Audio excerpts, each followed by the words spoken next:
Alright, what's going on, guys? Welcome to Total War 3 Kingdoms. In today's video, I'm going to showcase my initial thoughts and impressions of the new Total War game that's scheduled to launch next week. Before we get going, I'd like to give a massive shout out to Sega and Creative Assembly for handing me an early access copy so I could basically make this review a little bit ahead of time, just in time for launch. The year is 190 AD. China is on the verge of collapse. Warlords all over China want to seize control, while a chaotic warlord is holding the new 8-year-old emperor hostage. With allegiances constantly shifting, you have to decide if you want to plunge China further into chaos or if you will shape a safe future for your country. Now, right before we jump into battles in the campaign map, I really wanted to showcase this in the main menu. Authentic as you wanted. I myself here have only turned on the Chinese audio voiceover, but I'm still going to have English diplomacy and an English advisor speak to me. But all battle sounds and all battle cries and yells and any voiceover that happens during a battle that is between characters or soldiers is all going to be in Chinese. Not that I speak Chinese or have a single clue what they're saying, but most of it that's important, especially between main characters, will be subtitled if you have it turned on. Highly recommend it for that extra little bit of authenticity. Alright, with all that being said, let's go actually take a look at one of the battles and we'll show some of the cool mechanics available to you in Three Kingdoms. Here is the Battle of Xinjiang taking place in the spring of 190 CE.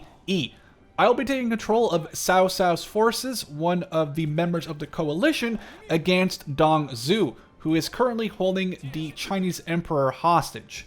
Our direct opponent will be Xu Rong, who is one of the warlords fighting for Dong Zhu. So first thoughts here when I was playing the battle were pretty simple. I was able to set up my defense lines, to set up special abilities like fire arrows, toggle on and off skirmishing, and even mess with shield walls without having to read a single piece of information. It's a very intuitive game, much like the old Total Wars or older Total Wars, where if you have a little bit of experience with those, you'll know what you're doing in this one. From, like I said, setting up commander ability, setting up shield walls, toggling on or off flaming arrows, it was all very, very self-explanatory. The one thing I've always really loved about Total War games is the fact that I can jump from one game to another without having to relearn an entire keybind / control schedule. I can just jump right in, give my guys some orders. Now, mind you, this is an easy battle. It's not a hard battle. The AI, basically, I have to do my best to lose.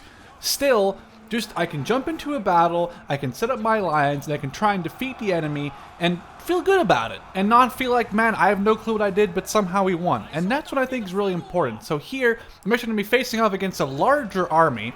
My job is to hold the line while reinforcements will arrive over time. One of the new cool things you can find in Three Kingdoms is the duel function. Two generals can meet on the battlefield and decide to duke it out between themselves. I've already seen some examples of people on YouTube who have played the game before, where they had their general fight another general, the general of one of them died, and the army basically routed. So you can kill one single man and not have to fight the entire battle. When these two generals decide to duel each other, they'll charge each other on their horses. If one of them gets knocked off their horse, the other general will do the honorable thing, jump off as well, and then they'll engage in a hand-to-hand melee. Other units are automatically set to not target your general or their general unless you give the order to. However, this will bring great dishonor to you and your men. Another way to bring great dishonor to yourself as a general is to actually run away from a battle you most likely will lose. Running away from a battle means your general flees off of the battlefield and takes all kinds of negative traits in return. If you kill an enemy general, and you do it within a certain allotted time, you'll get some bonuses. If you do not manage to kill him within the allotted time, but you kill him in the end anyway, obviously the morale of the enemies will suffer heavily, and I've seen instances where the enemies will surrender basically just because you dueled their general and killed them in a one-on-one. These duels have actually been really fun for me to participate in and have my generals fight it out with the enemy generals. I think at one point I had 2 or 3 duels going on at the same time. The one issue with this for me is that I was so focused on these duels, I was really kind of forgetting to manage the entire rest of my army, which at one point caused me to, well, win the duel. He became victorious, but he looked around and no one was left to fight for him, and I had to try it again. So while these duels can be distracting, they really do a lot of character building, and I personally really like that. I want a character to win each duel. If I compare the points that they have and I see he might not win the duel, I'm not going to risk it. At one point I did risk it. It was right in the middle of 2 giant armies. My army on one side, the enemy army on the other side. The 2 generals came together in the middle and fought. My general was about to lose. I did not want him to retreat in the face of my entire army, so I risked losing him, and well, I did lose him. He died. My entire army was wavering, but they held strong, and they actually beat the enemy army. Barely, but they did. This, however, brings me to another point: the romance versus records game modes.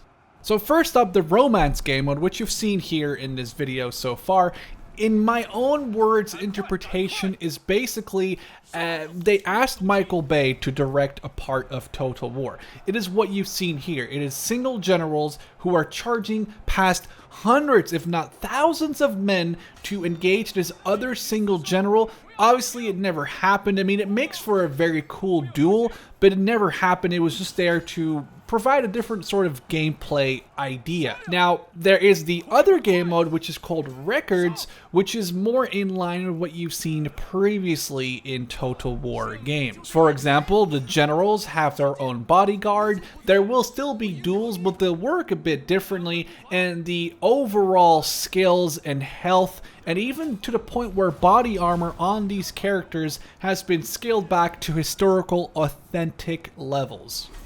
Obviously, when you're giving your impressions on a Total War game, I think taking a look at the campaign and its map is very, very important. Now, I did not spend 20, 30, or 40 hours playing it through, but from what I've seen, this map is absolutely stunning. It's got open deserts, it's got mountain ranges, it's got dense forests, it's got cities.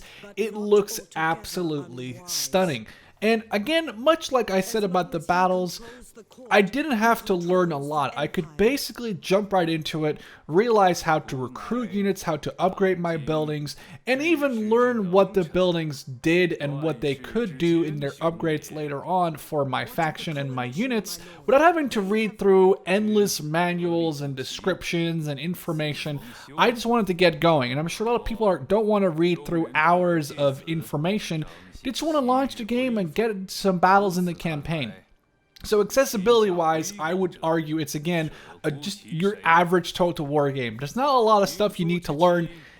A new thing in campaigns are military supplies. You don't have to keep track of these. If you venture off into enemy territory for too long, your men will start to suffer attrition, die, or desert. The only way to get the military supplies back up there is to be in friendly or allied territory, and then it'll take a certain amount of turns. During winter or in harsher conditions, these military supplies will last shorter depending on the environment. I would like to mention a couple more things in my impressions video here. First of all, the graphics are insane. I'm running this game on ultra here, ultra there, ultra everywhere, and it looks absolutely stunning. At the same time, I think they are pushing the current engine very, very hard. I have a very high-end system, and it is having a very hard time loading in. I took a stopwatch to it. It took me 1 minute and 45 seconds to load into the campaign from the main menu. This isn't a campaign that's multiple years down the line. This is a campaign that's 8 turns in, so still very basic. It took me almost 2 minutes to load in from scratch, which is kind of brutal. Not to mention battles in general, whether it's an historical battle or a battle in a campaign, they can take 30, 40, 50 seconds to load in. The one thing that I do really appreciate is loading out of a battle back into the campaign map happens usually within 10 seconds. With all that being said, I really hope you guys enjoyed the video. I can't say I've ever really done a video like this before, so it's new for me. It's also probably new for you to see me do it.